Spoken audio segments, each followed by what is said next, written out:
अस्सलाम वालेकुम। मेरा नाम अनस और हमारा टॉपिक है का how to prevent phishing attack. तो ये मेरे मेंबर है हमजा अमीद, छाबरा और मैं अल्लाह रखा। तो फिशिंग क्या होती है? Is a technique that involves tracking the user to steal confidential information, password, etc. into URL। तो फिशिंग सबसे पहले देखो होती है। फिशिंग एक टेक्निक है। ये इसमें से जो हैकर होता है वो यूजर को बेवकूफ बना के उससे जो इंफॉर्मेशन उसकी पर्सनल होती है वो उससे चुरा लेता है।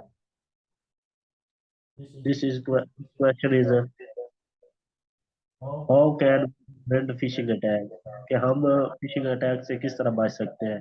इसके लिए कुछ टिप्स है हमारे पास। Tips to prevent phishing attack. पहली है हमारे want to identify suspected phishing emails, कि ईमेल सबसे पहले आप आइडेंटिफाई करें कि ये अथेंटिक ईमेल है या किसी ने वो फेक ईमेल दी है। अस्सलाम वालेकुम। मेरा नाम शाबराम है। तो मेरा जहाँ से रखे ने स्टॉप किया मैं वहाँ से कंटिन्यू करूँगा। Check the source of information from incoming mail.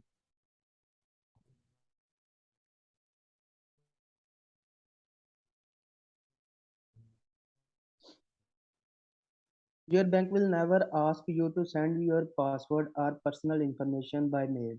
इसका मतलब है कि आपका जो बैंक है जो आप यूज़ कर रहे हैं वो आपको कभी भी जो है ना आपकी पर्सनल इंफॉर्मेशन या आपका पासवर्ड बाय मेल नहीं पूछेगा। Never respond to these questions. अगर इस तरह से आपको कोई क्वेश्चन पूछे जाए तो आपने उसको ना कोई भी रिप्लाई नहीं देना, कोई उसको अपनी इंफॉर्मेशन जो पर्सनल इंफॉर्मेशन है वो इस तरीके से नहीं देनी। Next, never go to your bank website by clicking on links included in emails. इसका मतलब है कि आपको जो फिशिंग अटैक आप पे हो रहा है वो इस तरह से होगा कि आपको कोई हाइपरलिंक दे देगा, आपको कहेगा कि इसको आप ओपन करो और आप डायरेक्टली हमारी वेबसाइट पे आ जाओ। लेकिन इस तरह जो है आप किसी गलत वेबसाइट पे चले जाओगे। आपने कभी भी हाइपरलिंक जहाँ पे यूज़ हुआ हो वो लिंक ओपन नहीं करना। आप जो आप बैंक यूज़ कर रहे हो उसका यूआरएल जो होता है वो टाइप करके डायरेक्ट उनकी वेबसाइट पे जा सकते हैं। अगर हाइपरलिंक लगा होगा तो वो आपको कोई और वेबसाइट पे ले जाएगा जो कि सिक्योर नहीं होगी। Enhance the security of your computer. इसका मतलब है कि आप अपने सिस्टम की जो सिक्योरिटी है उसको बढ़ाएंगे, उसमें एंटीवायरस वगैरह इंस्टॉल करेंगे और इस तरह अपनी जो है सिक्योरिटी का ख्याल रखेंगे। Next slide.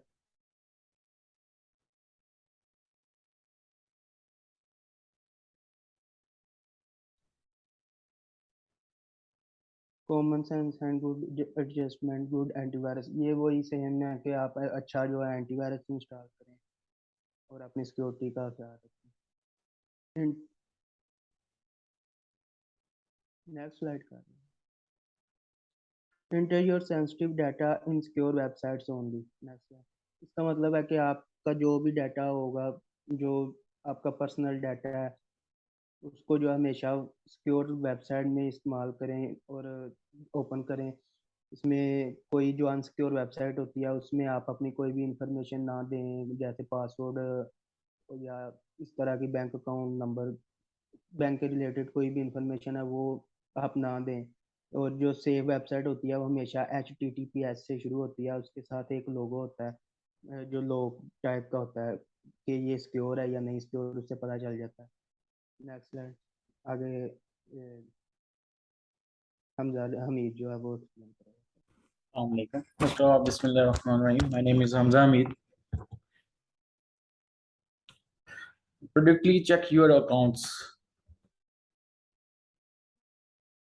1 minute, wait.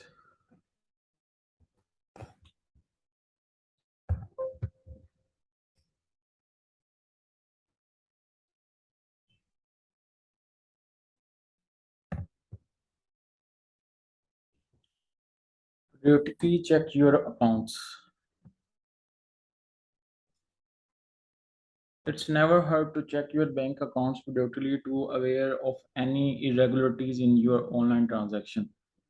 इसमें हैकर की कोशिश होती है कि वो जो हमारे बैंक अकाउंट्स के लिंक्स हैं या बैंक अकाउंट जिससे हम ट्रांसफर्स वगैरह करते हैं, अपनी फंड्स ट्रांसफर्स करते हैं, तो हैकर्स क्या करते हैं कि वो हमारे जो लिंक्स होते हैं वो उसकी कॉपी लिंक्स बना के और उसको हमें ईमेल मार्केटिंग के ज़रिए शो करते हैं ताकि यूज़र जो होता है उसके लिंक करके और आजकल जैसे हमारे तरफ क्रिप्टो का बहुत ज़्यादा ज़ूम चला हुआ है, तो उसके थ्रू वो हमें कोशिश करते हैं कि हम उनको लालच दे के $8-10 का, ताकि वो उस लिंक के ऊपर क्लिक करके हमें उसका ईमेल या पासवर्ड वगैरह जो है वो हम उसको एक्सेस कर सकें।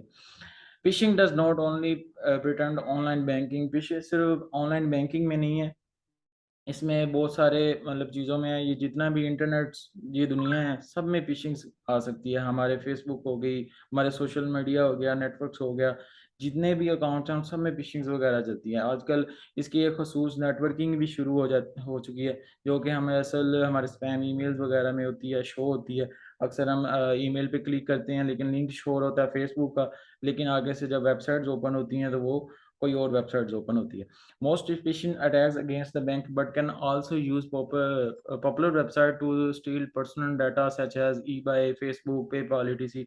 आजकल जैसे कि ई कॉमर्स की वेबसाइट्स वगैरह हैं, यहाँ पे यूज़र को शो करवाया जाता है कि यहाँ पे आपको 50% डिस्काउंट मिलेगा, वन बाय वन आपको वन बाय वन शो होगी।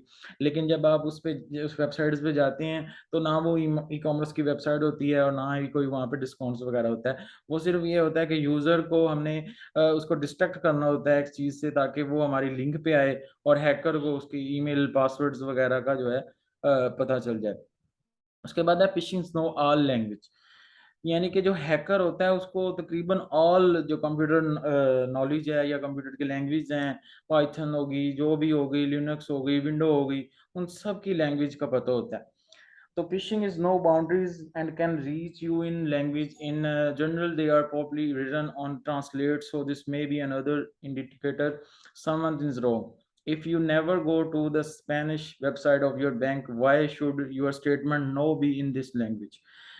तो जो हैकर होता है उसकी मिनिमम या सबसे ज़्यादा जो उसका टारगेट ऑडियंस होती है, वो होती है जिनको नॉलेज नहीं है, जिनके पास ज़्यादा कंप्यूटर की नॉलेज नहीं है। जैसे कि आज हम जानते हैं कि पाकिस्तान में जो इंटरनेट की दुनिया या सोशल मीडिया जो यूज़र हैं, वो अब बहुत ज़्यादा नॉलेज बेस आए हैं। लेकिन पहले जब शुरू-शुरू में पाकिस्तान में आया था, तो इतना नॉलेज नहीं होता था, जिसकी वजह से जो हैकर होता था, उसको आसानी होती थी कि वो उसके ऊपर अटैक करके जो है वो अपना एम को अचीव कर लेता था। लेकिन आजकल उसके लिए बहुत ज़्यादा मुश्किल हो गया है क्योंकि हर यूज़र के पास आजकल इंटरनेट की सहूलत है, हर यूज़र जो है वो क्या कहते हैं नॉलेज बेस आ गया है। तो जिसकी वज़ह से जो हैकर है उसको इतना ज़्यादा मतलब कि इतनी आसानी नहीं होती किसी भी अटैक में, आजकल उसको बहुत ज़्यादा डिफ़िकल्टीज़ फेस होती हैं।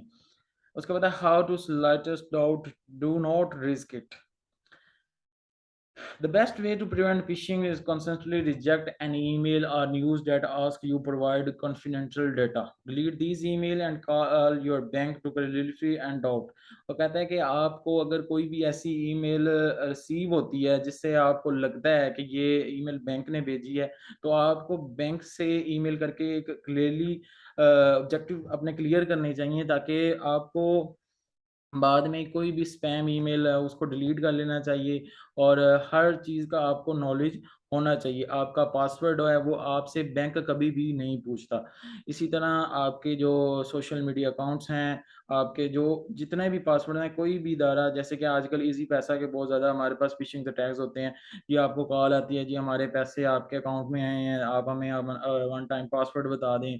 लेकिन वो ऐसा कुछ होता नहीं है, वो सिर्फ़ खाली एक मैसेज भेजते हैं आपको ताकि आपको यकीन आ जाए कि उनके पैसे आए हैं या नहीं आए। हालाँकि पैसे आपके अकाउंट में नहीं आए होते, डिजिटल फिगर्स नहीं आई होती। लेकिन आपको वो कहते हैं कि हमारे पैसे आए हैं, आप हमें वन टाइम पासवर्ड बताएँ और जब आप उनको पासवर्ड बताते हैं, तो आपकी जितनी भी अमाउंट आपके अकाउंट में पड़ी होती है, वो वहाँ से वो उसको एक्सेस कर लेते हैं। Check bank frequently to read about the evolution of malware. ये असल में बात हो रही है एंटीवायरस की। आजकल बहुत से ऐसे नो डाउट एंटीवायरस भी आ चुके हैं जो कि हैकर खुद उनको बनाते हैं, और ताकि वो यूज़र उनको इंस्टॉल कर ले और उससे उनकी डाटा की एक्सेस हो सकती है।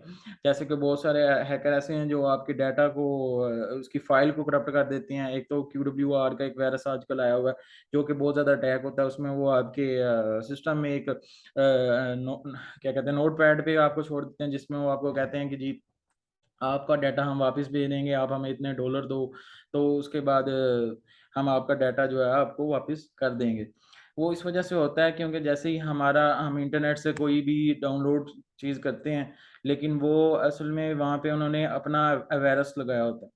जैसे ही हम उस वायरस का फ़ाइल को एक्सेस करते हैं, वो सारी हमारी कंप्यूटर की जो फाइलें हैं, वो सारे को करप्ट कर देता है। तो इससे हमें बचना चाहिए, हमें हमेशा वो एंटीवायरस यूज़ करना चाहिए जो ऑथेंटिक हो, जो पेड हमने लिया हो, उसके क्रैक वर्ज़न ज़्यादातर यूज़ नहीं करने चाहिए। और आजकल बहुत सी अवाम जो है वो क्रैक वर्ज़न यूज़ करती है, जो कि बहुत गलत बात है।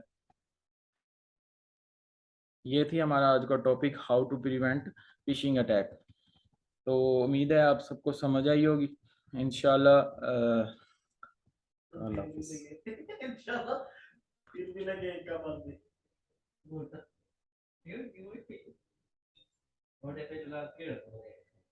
First of all, oh,